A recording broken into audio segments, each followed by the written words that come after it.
Ce sont les vacances et beaucoup de gens retournent en Afrique en ce moment pour aller voir leur famille, passer du bon temps. Et je me suis dit, c'était le bon moment pour aborder un sujet très important. Comment réussir son retour définitif en Afrique? Beaucoup de personnes à l'étranger se posent cette question-là. Ils veulent retourner en Afrique. Certains repoussent à plus tard. D'autres se disent, je ne suis peut-être pas encore prêt. Cette vidéo, elle va te donner les éléments pour que tu puisses savoir comment faire pour réussir ton retour au pays.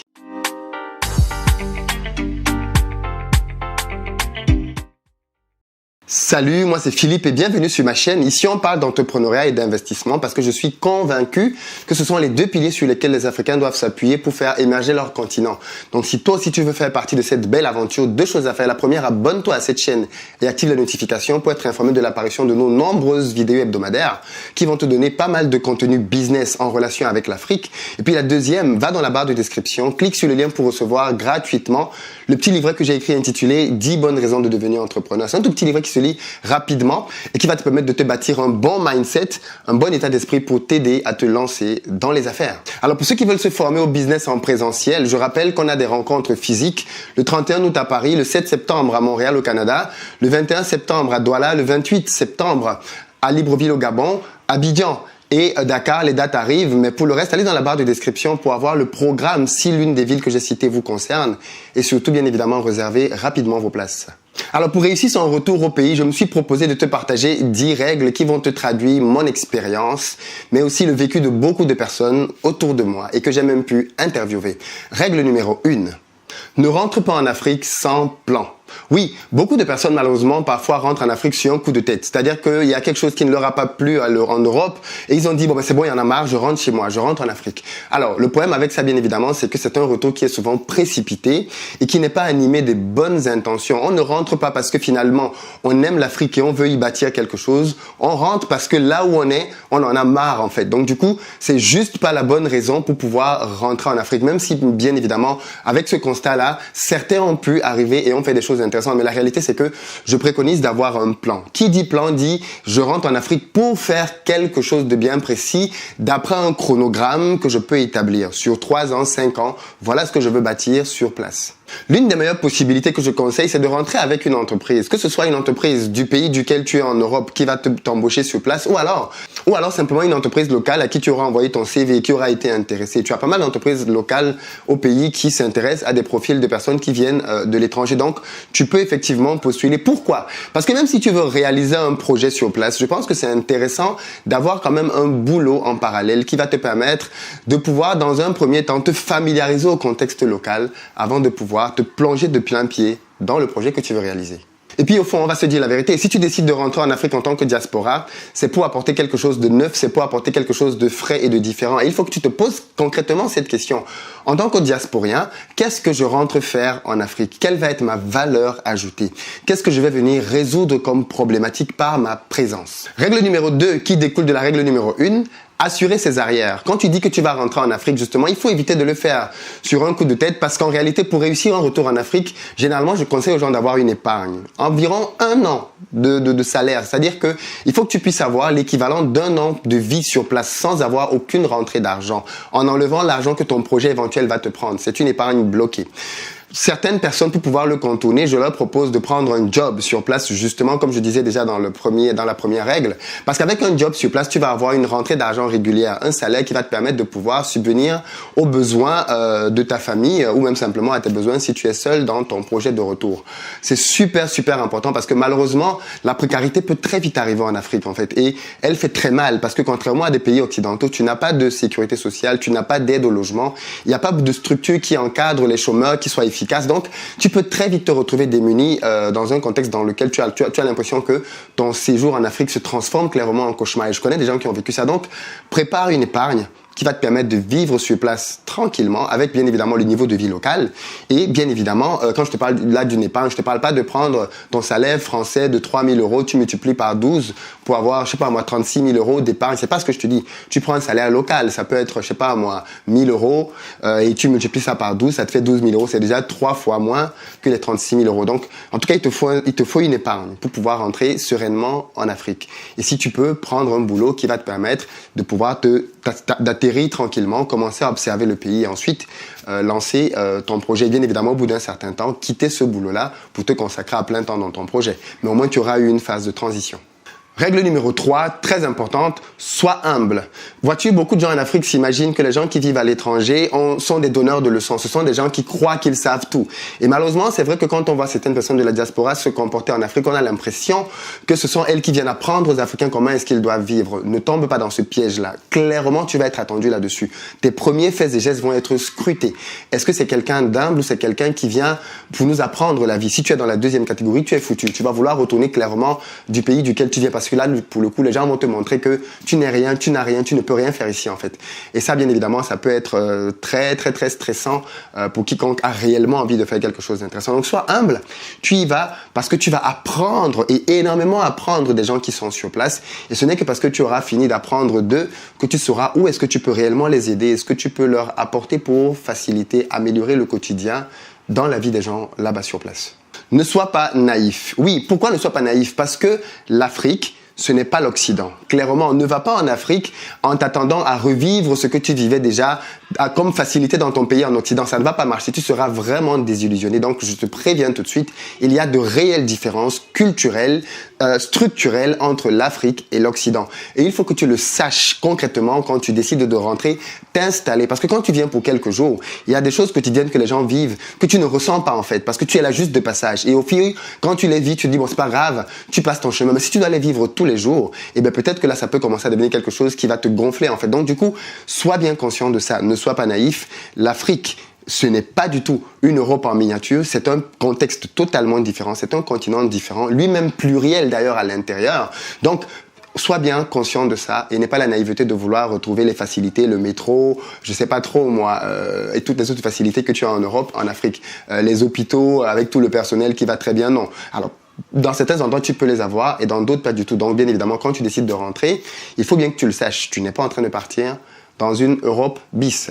Règle numéro 5, ne fais pas un focus sur ton pays d'origine. Ça aussi, c'est un élément très important. Beaucoup de gens, quand ils décident de rentrer en Afrique, pensent uniquement à leur pays d'origine, le pays duquel ils viennent, ou alors le pays de leurs parents quand ils sont nés à l'étranger. C'est une erreur. C'est une grosse erreur parce que l'Afrique est un tout, en fait. Et il y a énormément d'avantages, en fait, en réalité, à aller dans un pays qui n'est pas le tien. Pourquoi?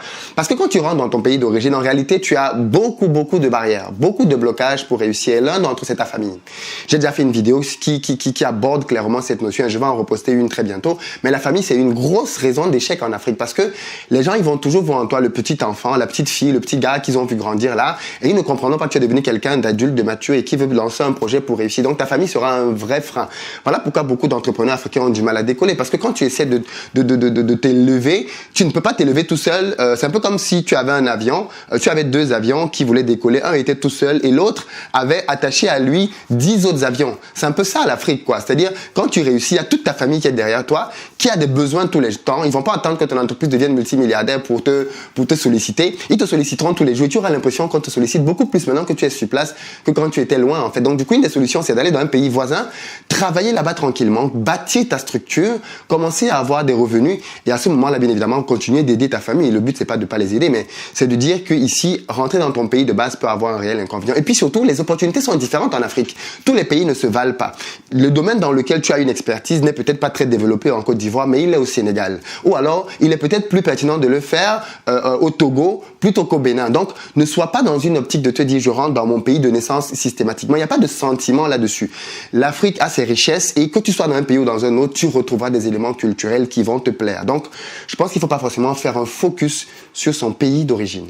Règle numéro 6, ne sois pas pressé. Oui, les Africains ont, comme on aime souvent le dire, le temps. Je sais pas si tu as remarqué ça, mais en Afrique, les gens ne sont pas pressés. Tu organises quelque chose à 18h, les gens débarquent à 21h. La notion du respect des délais, c'est quelque chose qui se retranscrit aussi au niveau de la manière de faire les affaires. Et ça, il faut que tu l'intègres. Donc, si tu dis que tu vas rentrer en Afrique, intègre très bien ce paramètre-là. C'est super important. C'est quelque chose de culturel. Donc, si tu décides dans ton chronogramme de planifier un mois, en réalité, dis-toi bien que un mois en Europe, ça peut se faire en 2-3 mois en Afrique. Là aussi, c'est en fonction des pays, bien évidemment. Mais dans beaucoup de pays, notamment francophones, c'est le cas. C'est-à-dire, on a une certaine façon à nous de faire les choses qui fait que l'on ne se presse pas. Tu viens le matin pour faire un papier en administration qui peut te prendre normalement 2 minutes, et bien tu y passes toute la journée en fait. Parce que les mecs prennent leur temps, parce que on prend ton papier, on va le déposer, on va prendre une pause café. C'est la réalité de nos pays et tu dois l'intégrer. Donc ne sois pas pressé. Vraiment, ne va pas là-bas pour te stresser pour rien. Considère que les gens prennent leur temps. Donc intègre cette notion-là dans ton planning, dans tes délais pour ne pas être dans le rush. Règle numéro 7, et elle est vraiment très surprenante. Apprenez le management local. C'est-à-dire, si tu veux créer un business là-bas, apprends comment est-ce que les managers locaux travaillent. Moi, quand je vais souvent en Afrique, enfin avant, j'étais très surpris et très choqué de voir, après avoir passé quelques années en Occident, parce que si tu vis hors d'Afrique, crois-moi, l'Occident t'a beaucoup influencé dans beaucoup de choses. Certaines positives, hein, d'autres peut-être moins, mais certaines positives, notamment dans le management. Le management occidental est très différent du management africain. Et on le voit même d'ailleurs sur les difficultés que les Africains qui sont managers en Europe ressentent par rapport à leurs effectifs, mais aussi par rapport au rapport que les Africains ici ont avec leurs leaders, leurs managers.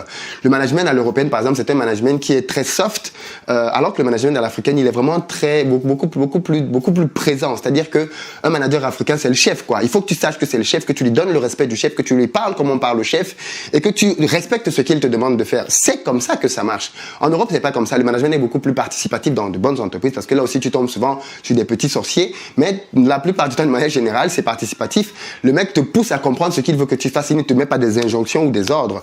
Sauf, je le précise, quand tu tombes sur des petits connards. Parce que des cons, malheureusement, tu en as partout. Donc, par contre, en Afrique, effectivement, c'est très directif, vraiment très directif le management. Pourquoi c'est très directif? Parce que dans la culture africaine, c'est comme ça qu'un chef parle, c'est comme ça qu'un chef exprime les choses qu'il attend des autres. Si tu viens avec la bienveillance à 200%, eh ben je crains que ça ne marche pas très bien en fait. Donc je pense que il faut que tu comprennes le management local, mais il y a un mais, que tu apportes une touche occidentale. C'est-à-dire qu'il y a des choses dans le management africain qui sont indispensables. Par exemple, la rigueur, par exemple, la fermeté. Il faut être ferme quand tu veux que quelqu'un fasse quelque chose pour toi. Il faut que tu lui fasses comprendre très fermement ce que tu attends de lui. Par contre, il faut que tu apportes des éléments, par exemple, du management occidental et qui manquent en Afrique et qui font une vraie différence. Remercier. Beaucoup de managers africains ne remercient pas quand on fait quelque chose. Que tu remercies, que tu sois, que tu as un côté un peu altruiste. Comment est-ce qu'il va, sa famille, ses enfants, que tu prennes un peu soin d'eux pour savoir ce qu'ils vivent au quotidien. Donc un peu un côté humain, quoi, que tu rapportes un côté humain et puis que tu appliques simplement le principe d'un bras de je sais pas c'est fer ou velours, mais en tout cas une main de fer dans un gant de velours ou l'inverse. Je sais pas très bien comment l'expression se fait, mais je pense que les deux sont valables. Donc du coup, il faut que tu allies les deux. Le côté soft occidental avec le côté un peu plus rigueur africaine. Je pense que c'est un bon alliage qui a des résultats intéressants parce que ça fait aussi le côté, ok, il a compris comment ça marche, mais il ou elle a sa touche particulière. Règle numéro 8, rentrer plusieurs fois en Afrique. Oui, il faut préparer un voyage comme celui-là. Quand tu décides de rentrer en Afrique pour pouvoir te lancer, évite une fois de plus de le faire sur un coup de tête, mais essaie de le préparer. Préparer veut dire, par exemple, 2 ans avant la date à laquelle vous allez rentrer définitivement, commence à y aller 1, 2, 3 fois par an. Vas-y de plus en plus pour commencer déjà à te familiariser à la culture, à prendre des contacts, à commencer à mettre tes premières graines, passer des entretiens si tu as des entretiens là-bas d'embauche à passer et puis surtout commencer à tester ton business au pays.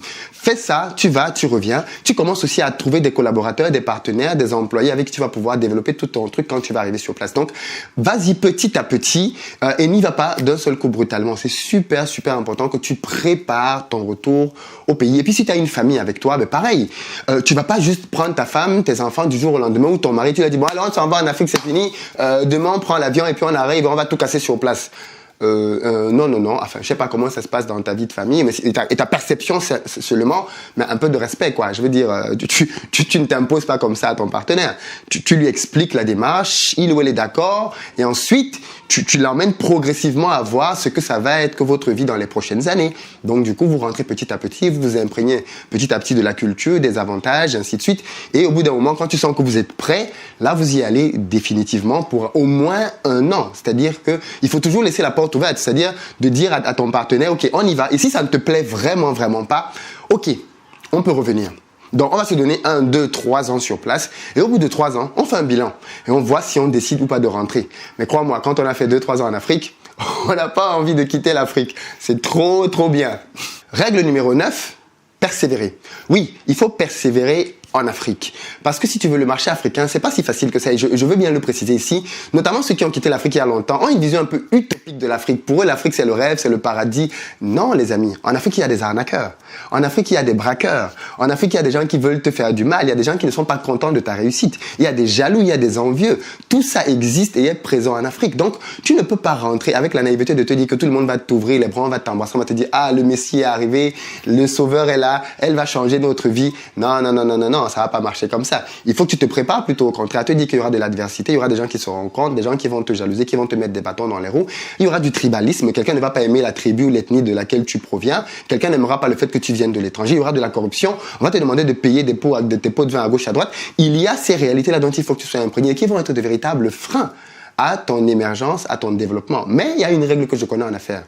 Un bon produit, un bon service avec une bonne stratégie finit toujours par s'imposer. Toujours. Ça peut prendre un peu de temps, peut-être même un peu plus de temps, mais au final, ça finit toujours par s'imposer. Donc, persévère, peu importe les difficultés. Si tu écoutes cette vidéo et que tu es déjà en Afrique et que tu sens que c'est un peu chaud, eh bien, persévère. Sois intelligent, comprends ce qui bloque, change ta manière de faire. Ne sois pas obtus, ne te dis pas que c'est au monde entier autour de toi de changer. D'ailleurs, petite parenthèse, tu ne rentres pas pour changer l'Afrique à toi tout seul. Un individu ne peut pas changer un pays, ni un continent. Tu rentres pour comprendre comment les gens fonctionnent, comment les gens vivent et ensuite leur apporter quelque chose. Donc, sois humble, mais persévère.